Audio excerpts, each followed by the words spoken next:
Bonjour tout le monde, bonsoir, tout dépend de l'heure à laquelle vous verrez cette vidéo.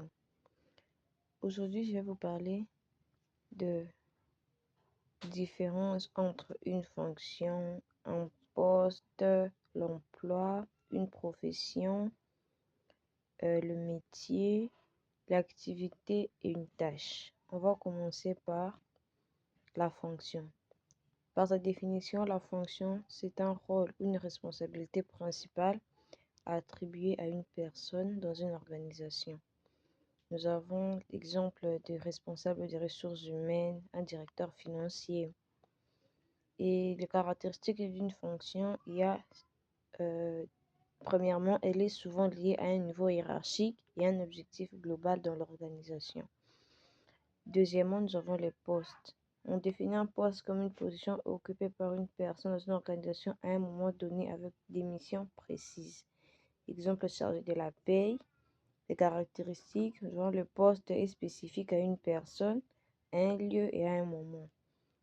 Troisièmement, nous avons l'emploi. L'emploi, c'est l'ensemble des postes similaires regroupés par nature de travail indépendamment de la personne qui l'occupe. Exemple, l'emploi de comptable. Nous avons des caractéristiques de l'emploi. Il y a la notion plus générale que les postes.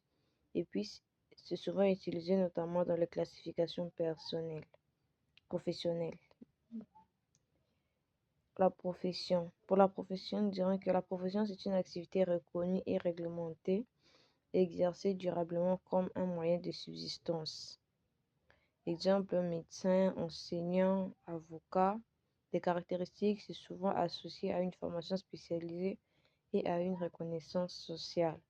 5. Nous avons le métier. Le métier, c'est une activité manuelle ou intellectuelle nécessitant des compétences particulières acquises par apprentissage ou expérience. Nous avons des exemples comme menuisier, cuisinier, journaliste. Les caractéristiques, nous avons, c'est plus concret que la profession, souvent lié à un savoir-faire. 6. Nous avons l'activité. Nous définissons l'activité comme c'est un regroupement d'actions ou d'opérations liées à un objectif dans le cadre d'un poste ou d'un métier.